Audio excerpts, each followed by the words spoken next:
जो सियासी तब्दीली होने जा रही है, इस सिलसिले में नीतीश कुमार को, तेजस्वी यादव को और देश के वज़ीर आज़म नरेंद्र मोदी को, तीनों को बिहार की जनता से माफ़ी चाहनी चाहिए। और तीनों पार्टीज़ ने मिलकर बिहार की जनता को जो बातें की हैं और जो वादे किए थे और अपनी पॉलिटिकल आइडियोलॉजी की बात की थी, उन सब तीनों ने मिलकर बिहार की जनता को एक बहुत बड़ा धोखा दिया है। और यकीनन इसमें सबसे बड़ा रोल है नीतीश कुमार का।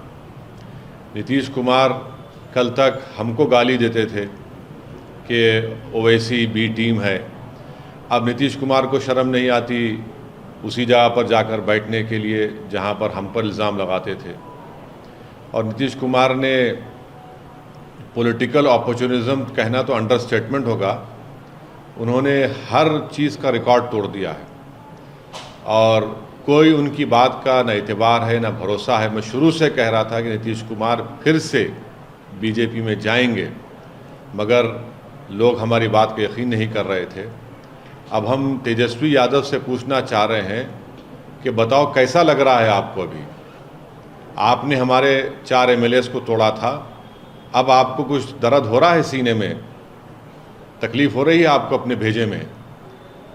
अब आपको मालूम हो रहा है कि जो खेल आप हमसे खेले थे वही खेल आपसे हो गया। और तेजस्वी यादव और उनकी पार्टी धोखा दी है। 2 मर्तबा नीतीश कुमार को उन्होंने मुख्यमंत्री बनाया। बताइए अब क्या हासिल हुआ? आपने बीजेपी को आपने सत्ता दे दी। नीतीश कुमार तो सिर्फ अभी तो नाम के मुख्यमंत्री रहेंगे, हुकूमत चलेगी बिहार में RSS की और नरेंद्र मोदी की। हम तो यही चीज़ को रोकना चाह रहे थे। MIM पार्टी इसी को रोक रही थी। और जब हमारे सीमांचल की जनता ने MIM के 5 विधायक को कामयाब किया, तो हमने तो जब उनके स्पीकर के इलेक्शन में तायद की थी गठबंधन के। मगर तेजस्वी यादव को और उनके परिवार को ऐसा लगता है कि बिहार की जनता एक तरफ और उनके परिवार से कोई मुख्यमंत्री बन जाए। नीतीश कुमार को लगता है कि मैं जब तक जिंदा रहूं मुख्यमंत्री रहूं, और बीजेपी को लगता है कि भाई हर चीज़ हमको मिल जाए, चाहे कुछ भी हो, किस तरीके से हो जाए। देश के प्रधानमंत्री का भाषण मुझे याद आ रहा है, जब नीतीश कुमार ने वो ऑब्जेक्शनेबल बातें कही थी महिलाओं के बारे में। देश के प्रधानमंत्री ने कहा था क्या गंदगी फैला रहे हैं, और देश के प्रधानमंत्री ने महिलाओं से वादा किया था कि मैं आपको इन लोगों से बचाऊंगा। अब देश के प्रधानमंत्री खुद नीतीश कुमार को बाजू बिठाकर चाय पिला रहे हैं। तो इसका टोटल ये है कि बिहार की जनता का एक बहुत बड़ा नुकसान और धोखा उनको दिया जा रहा है। बिहार में डेवलपमेंट रुक चुका है, अफसरशाही बढ़ चुकी है, और हम तो शुरू से सीमांचल की लड़ाई लड़ते आए, लड़ते रहेंगे। और इससे जनता को फिर से मालूम हो गया कि MIM और ओवैसी जो बात कह रहा था कि सेकुलरिज्म, पॉलिटिकल सेकुलरिज्म सिर्फ इस्तेमाल किया जाता है भारत के मुसलमानों को धोखा देने के लिए, और अब की बार फिर से धोखा दिया गया है बिहार के मुसलमानों को सिर्फ सत्ता में आकर बैठने के लिए।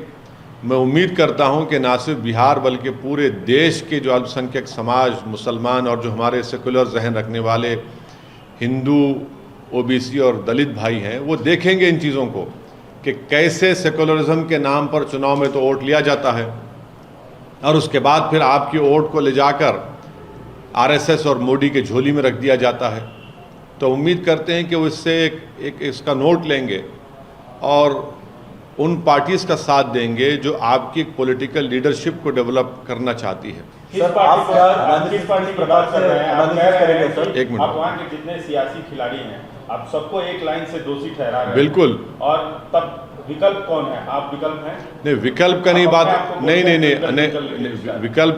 विकल्प की हम बात नहीं कर, वहाँ तो विकल्प रहा ही नहीं। अब सब ने, तीनों ने मिलकर तो बिहार की जनता को धोखा दिया है। क्या खस्में नहीं खाई थी तेजस्वी और नीतीश कुमार ने? ये बंधन नहीं टूटेगा, हम मर जाएंगे, नहीं जाएंगे। हाँ, आपने क्या, तेजस्वी यादव ने नहीं कहा था कि हम पूरा स्वीप कर देंगे बिहार में, 40 के 40 सीट जीत जाएंगे, बीजेपी को हरा देंगे? आप इन लोगों को सोचना चाहिए कितना धोखा दिया आपने। देश के प्रधानमंत्री ने क्या कहा था चुनाव के वक्त, जंगल राज। अब बताइए क्या होने जा रहा है वहां पर। देश के प्रधानमंत्री नीतीश कुमार के बारे में क्या क्या कहे थे, और वो नीतीश कुमार ने क्या क्या कहा था नरेंद्र मोदी के बारे में। अब बताइए, ये सब इससे जो पॉलिटिकल अपॉर्चुनिज्म बोलना तो बिल्कुल गलत बात हो गया, अंडरस्टेटमेंट होगा। अब वहाँ विकल्प नहीं रहा, वहाँ पर तो सब देखिए ना, इस हम्माम में सब नंगे हो चुके हैं। इस समय आपको आप सिंपैथी रखना चाहिए। चाचा धोखा दे के चले गए भतीजे को, आप बड़े भाईजान के तौर पे कुछ तेजस्वी को कुछ बोलना चाहेंगे? हमदर्दी रखना, हम तो पूछ रहे हैं ना तेजस्वी से, लालू प्रसाद यादव से और लालू प्रसाद यादव की फैमिली से पूछना चाह रहे हैं, आपको तकलीफ हो रही है नहीं हो रही, बताइए हमको। आपके पेट में दर्द हो रहा है नहीं हो रहा है? आपको रात में नींद अच्छी आई आप लोगों को? आपने सीमांचल की जनता को धोखा दिया, हमारे 4 विधायक को खरीद कर, उनका ज़मीर खरीद कर। देख लिया आपने आज आपसे क्या हो रहा है। दो मरतबा आपने नीतीश कुमार को मुख्यमंत्री बनाया, और दो मरतबा आप ही ने बीजेपी को सत्ता दी है बिहार में। अब बताइए लोकसभा में क्या होगा, इसका कौन जिम्मेदार है? इनको अगर हर चीज़ का जिम्मेदार तो हमको खड़ा करते हैं। आज ये तीनों पार्टी, देश के प्रधानमंत्री नरेंद्र मोदी, नीतीश कुमार और तेजस्वी यादव, इन तीनों को बिहार की जनता से माफ़ी चाहनी चाहिए। और बिहार का डेवलपमेंट इन्होंने रोक दिया है, और जो ख्वाब बिहार की जनता ने देखे थे उन ख्वाबों को आपने चूर कर दिया। जो आपने सोशल जस्टिस की बात की थी, MY कॉम्बिनेशन की बात की थी आपने, EBC की बात की, सब क्या हो गया? वो जो आपने सर्वे किया था क्या हुआ उसका? सब खत्म करके रख दिया आपने। अपने लालच से, अपने पर्सनल एम्बिशंस को आपने बिहार की जनता और उनके ख्वाबों को पूरा करने के ऊपर आपने उसको पूरा करने की कोशिश की, अपने पर्सनल एम्बिशंस को। Sir, what do you think is the future of India Alliance now that one of the persons who pioneered the alliance has left? Do you think there is a political future to this alliance in the 2024 elections?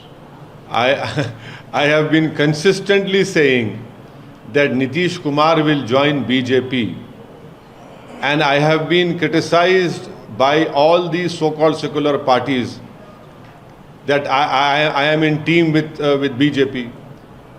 Now, who's responsible for this whole tamasha and this change of government is going to happen in Bihar? That is why I demand that the Prime Minister of our country, Shri Narendra Modi, Tejaswi Yadav, Deputy Chief Minister, and the present Chief Minister, Mr. Nitish Kumar, should apologize to the people of Bihar. All three have deceived the people of Bihar. What did Nitish Kumar say? That I will die, I will not go back to BJP. What did Tejaswi Yadav say? That we will ensure that we will sweep in Lok Sabha. What did Prime Minister had to say about Nitish Kumar and Tejaswi Yadav and about Nitish Kumar? When Mr. Nitish Kumar Assembly in an objectionable way described about our women in the Assembly, the Prime Minister of our country openly said that what he has told, he does not, he agrees with it, but in fact he gave an assurance that he will stand against Nitish Kumar and protect women. This cannot be called even political opportunism. Political opportunism would be understatement. There is the only thing which all these three want is power. And I want to ask Mr. Tejaswi Yadav and his family, how are you feeling today? How are you feeling today? Are you feeling okay?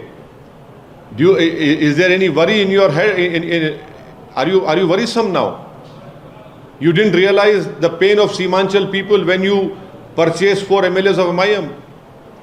When our 5 MLAs got elected, we supported you in the speaker election. But your personal ambition is so much that you want to become chief minister at all cost. You purchased our 4 MLAs, and now look what is happening to you. You have deceived the people of Bihar. All three parties have deceived the people of Bihar, and the people of Bihar will teach them a befitting lesson. अच्छा, हमको 5 बजे vote taking ceremony है। नहीं 5 बजे क्यों, अभी कर देते, वो इस्तीफा दिए, जब हो जाता वो क्या है उसमें। नई सरकार की संरचना जो बन रही है उसमें कहा जा रहा है लव कुश पॉलिटिक्स किया जा रहा है। जो उप मुख्यमंत्री बनाने की सम्राट चौधरी कोहली समाज से आते हैं, तो जिस तरह से ये जातिगत समीकरण चुनाव से पहले किया जा रहा है, इसको आप कैसे देखते हैं? जातिगत समीकरण की आप बात कर रहे हैं, जो पहले की सरकार थी उन्होंने तो ओबीसी पूरा बिहार का सर्वे कराया था ना, कास्ट सेंसस कराया था। क्या नतीजा निकला उसका? आप बीजेपी को सत्ता दे दिए। एक्चुअल मानों में बिहार में अब बीजेपी और आरएसएस की सरकार रहेगी। इसका जिम्मेदार तेजस्वी यादव है, इसका जिम्मेदार नीतीश कुमार है। बीजेपी तो खैर उनके पास तो कोई चीज़ ही नहीं, उनको बस सत्ता से मतलब है। अब सरकार होगी बिहार में तो बीजेपी और आरएसएस की सरकार होगी, उसके जिम्मेदार ये दोनों पार्टीज़ हैं। जो सेकुलरिज्म के बड़े बड़े दावे करते थे, जो अपने आप को सेकुलरिज्म का चौधरी कहते थे, जो बिहार की और भारत के मुसलमानों को ये कह रहे थे कि हम हैं सेकुलरिज्म को जिंदा रखेंगे, बताओ आप क्या जिम्मेदारी ली आपने? अब लोकसभा के चुनाव में क्या होगा बताइए? जो कह रहे थे कि हम 40 सीट जीत जाएंगे, अब बताइए क्या होने वाला है? ये सब तो धोखा दे रहे हैं, इल्ज़ाम हम पे लगाते हैं। अब कौन बी टीम है बताओ? जो बुला बुला कर समझाते थे कि ओवैसी बी टीम है, बताओ कौन बी टीम है? कौन जिम्मेदार है बीजेपी को सत्ता देने के लिए? हम 19 सीट लड़े जिसमें से 5 जीते, तो आपने आसमान सर पे उठा लिया,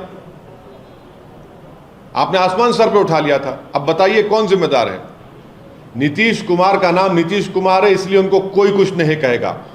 तेजस्वी यादव का नाम तेजस्वी यादव है, उसको कोई उंगली नहीं उठाएगा। नरेंद्र मोदी, क्योंकि नरेंद्र मोदी उनका नाम है, कोई उनके बारे में बुरा भी नहीं सोचेगा। मगर मेरा नाम असदुद्दीन ओवैसी है और मेरा जुर्म सिर्फ इतना है कि मैं इलेक्शन लड़ता हूं, हारता भी हूं, जीतता भी हूं, तो बस मुझ पर इल्ज़ाम लगते हैं। अब ये लोग जो आपका वोट हासिल करके आपका वोट लेकर मोदी के झोली में डालकर बैठ रहे हैं, तो फिर इनको क्या कहेंगे आप?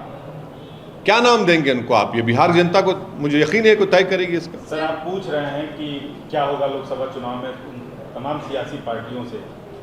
आप बताइए, आप क्या करेंगे लोकसभा चुनाव में? अरे हम कितने सीटों पे लड़ेंगे? नहीं, देखिए, हम पहले से ही, जब से हमारी पार्टी बनी, हम उस वक्त से लेकर अब तक और इंशाअल्लाह सुबह क़यामत तक फ़िरक़ा परस्ती, फैसिज़म, हिंदुत्व की आइडियोलॉजी के ख़िलाफ़ हम लड़ते थे, है और रहेंगे इंशाअल्लाह। कितनी सीटों पे लड़ेंगे? अभी तो जितनी सीटों पे विधानसभा में लड़े थे, लोकसभा में कितनी सीटों पे लड़े? तो रुक जाइए, अभी तो खेल शुरू हुआ है, हम भी खेल देखेंगे, उसके बाद फैसला करेंगे।